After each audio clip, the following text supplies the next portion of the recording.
Good afternoon. Welcome back to 2 p.m. with the Trigger. Rich Bontrager back with you again on a sunny Wednesday, the midweek hump, heading toward the weekend. Hope you're having a great week and things are going well for you. I'm really excited because I'm going to be hitting the friendly skies coming up tomorrow. I'm going to go traveling, heading to San Antonio. So any of you National Speakers Association folks heading to San Antonio, looking forward to seeing you, being there, and having a good time with you.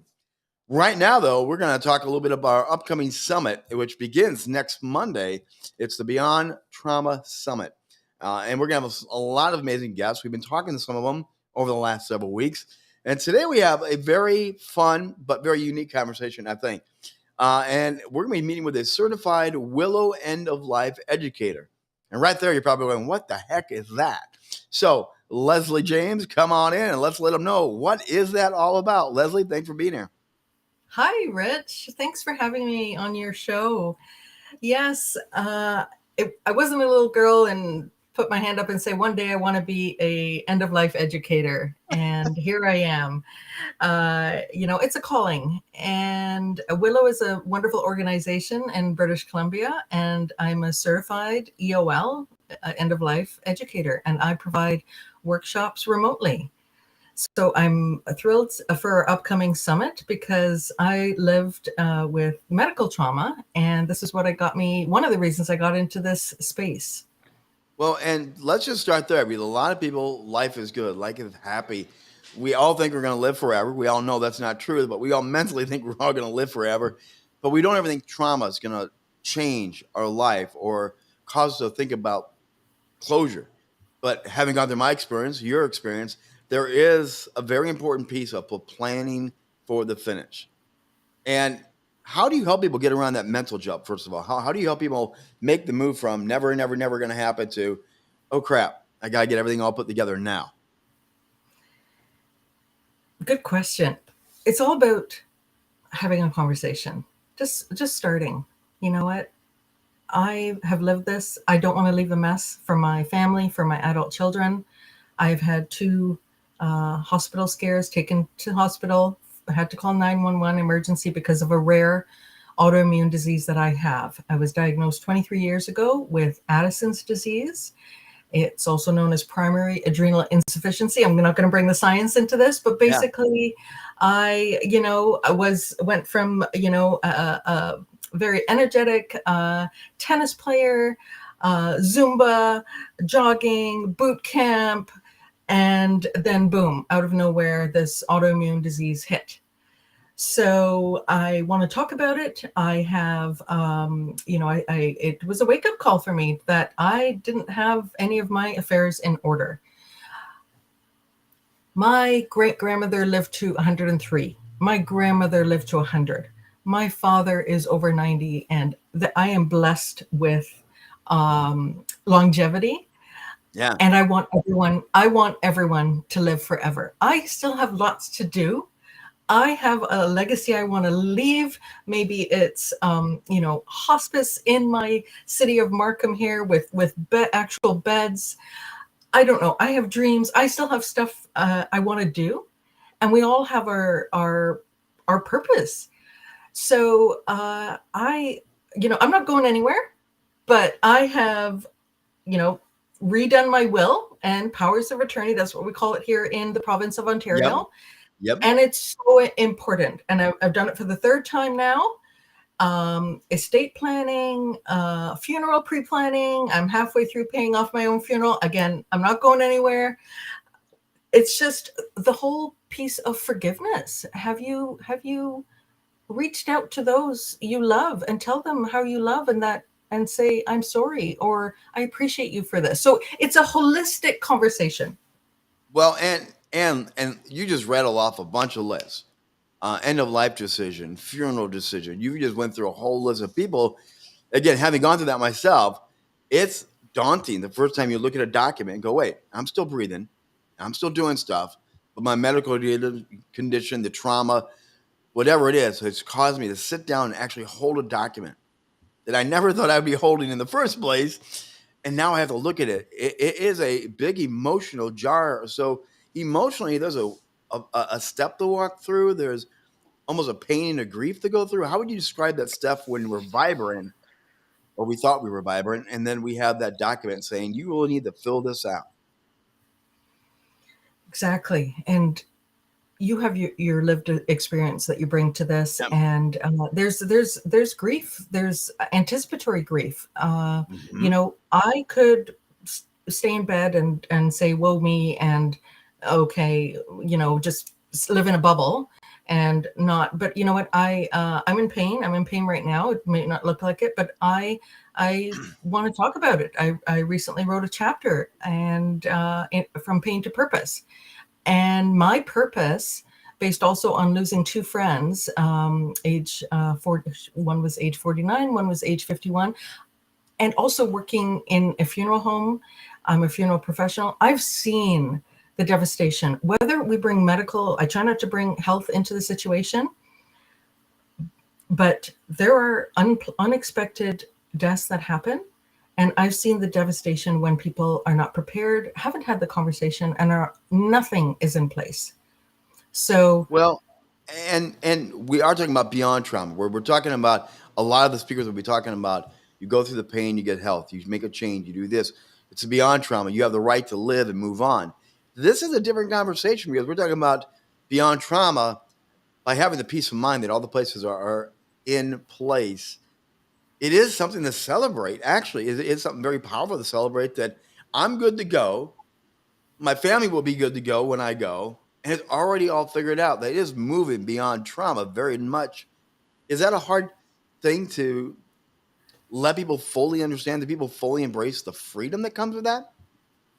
yeah, but it is hard, but that's it. I live with peace of mind every day. I live life fully knowing that I've got these things in place. Is it perfect? I continually evolve, and there's different components that I need to get to constantly revisit. But I am just, it's such an important message that I have founded Last Wishes Consulting, and I base, I'm here to educate people and empower people to to embrace age. And what I mean by age, and it's an acronym that I use, the three key things that I offer are advanced care planning, grief and loss support, and end of life education. And that's why I'm a Willow EOL educator. And I offer, one of the workshops that I do offer is how to stop procrastinating with end of life planning. And I love that title, Stop Procrastinating. Because in my situation, it came like out of nowhere. Find out you have a liver failure, you're already almost dead and gone, but you're still alive, and the doctor says you need to get everything in order, like now. It's like hitting a brick wall. And Stop Procrastinating, I think is great. It's a call to action. It's a call to freedom. But again, these are emotional conversations. Sitting my daughters down, sitting my wife down, sitting down my brother, and say, hey, if they're not around, you've got it. These are all tough, but they're also liberating, like you said, because I knew I was in good hands with the people I had put in power, and they all could just read the document and follow right along. It was very simple when I got past the emotional shock value. Does that make sense from my end? Am I doing this right? Absolutely, because, and I'm sure thank you for sharing your journey, because it's not just one or two decisions that need to be made. And I've worked with hundreds of families, and it's a lot easier to have the conversation before there's a health scare. Yep. Let's do it when we are calm, when we're healthy, 50 plus. You don't have to wait till you're 80 or 90 to do this. Let's do it now, so it's in place, so everyone knows what your wishes are. And there will be French vanilla ice cream served at my funeral. There you There go. will be. I was born in Jamaica. There will be a little bit of Bob Marley played at my celebration of There life. you go. I was a pallbearer at my grandmother's funeral, and I know exactly where my final resting place is going to be. I'm going to be reunited. So I tend to overshare, but you know what? I've done this. It wasn't easy decisions. I've done this really hard work, and I want to be able to help others. Well, I mean, I had said to my wife at the time, we need to get this done. And there was always another year. There was always another year. There was always another activity. And finally, we had to do it. After I got through that shock, it almost was fun to plan my funeral. Like you said, I've got friends that have promised to carry out. There will be a barbecue. When I get taken out, it will be Carry On Wayward Son, cranking as loud as you can crank it. And they're going to have a good old-fashioned barbecue with Hawaiian shirts. I love And that. everyone in my family knows it's really going to happen. To me, that's liberating to know I'm going out on my own terms. Exactly. I love that. So whether, I've, it doesn't really matter culture, tradition. It's how you want to be remembered. Who and what are important to you now. And that's having those deep conversations and reflecting on your last wishes is what this is all about. This is all part of the upcoming Beyond Trauma Summit starting next Monday. Lesley will be speaking along with many others. I'm going to be actually speaking on, I'll be hosting, running the show, having a great time with people like Lesley, but I'm also going to get the chance to talk about laughter through the pain. My own personal experience was one that I had great caregivers, and I have a warped sense of humor. So they kept saying, "You're the funnest dead man." And I just embraced the humor of working through all of these life and death tough decisions. So many speakers like us will be there. It's going to be great. Hit that QR code, register for this, come and join us. Without giving away your talk a little bit, is there any one major mic drop or one teaser you might want to give everybody here today? Say, we got to come hear more about this. There will be some resources. I spend a lot of time reflecting on my core values, and they are love, wisdom, and comfort. And, 3 words that kept coming up with families I work with in this space are grief, fear, and pain. And so I said, well, what is Lesley all about? How can I help work with families and help them ease their mind, give them the ability to give the gift of peace of mind to their loved ones? So I believe that love softens grief, that wisdom embraces fear, and that comfort soothes pain. Right there, you need to come hear more about that. That's like lined up perfect.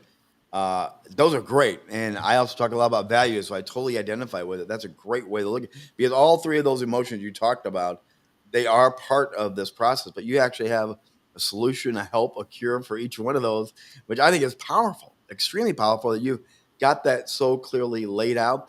Which day are you going to be speaking? Do you have your date pinned out yet? Yes. Monday morning. Gotta love it. And I'm so happy. I'm thrilled to be a guest speaker at the Beyond Trauma Summit hosted by yourself and Shannon Peel. Yes. And hope to see everybody come join us. Again, that's Lesley James. We'll see her on Monday back for the launch of the Beyond Trauma Summit. We've had many great speakers. This is a joyful summit. It may sound tough, but the idea behind the summit is there is hope on the other side. There is still life on the other side. And sometimes we go through trauma and it's so messy, it's so hard, we lose sight of the future, the new opportunities. So we want to make sure this summit was all about moving beyond, living anew, having a great time. You want to come and join us, hit that QRL and join us there. Don't forget, if you want to learn more about what we are about at How to Rock the Stage, hit this QR code and go and check out our YouTube channel. Subscribe. All of our 2 p.m. lives are stockpiled there. We have coaching. We have live shows with How to Rock the Stage. In fact, coming up tonight, we have a great show with How to Rock the Stage. We're going to talk about how do you get on a TV interview, and not just get on the interview, how do you hit a home run TV interview? We're going to have a great conversation tonight. Marsha Hopkins will be my guest, and that's going to be a great time. Again, tomorrow, we will drop that into our audio podcast, and you can listen to that on replay, Spotify, Apple, many, many other different outlets, so you don't want to miss those coming up. That's going to do it for today. Again, we are just days away from the Beyond Trauma Summit. Join us next week, Monday through Friday for that. If you have any questions about how I can help you shine on camera, shine on stage, to better help you rock the stage and elevate you and your brand authority, contact me, rich@richbontrager.net. That's rich@richbontrager.net. Until tomorrow, that's going to do it for today, 2 p.m. with the Trigger. We'll see you then at 2 p.m. Eastern Time.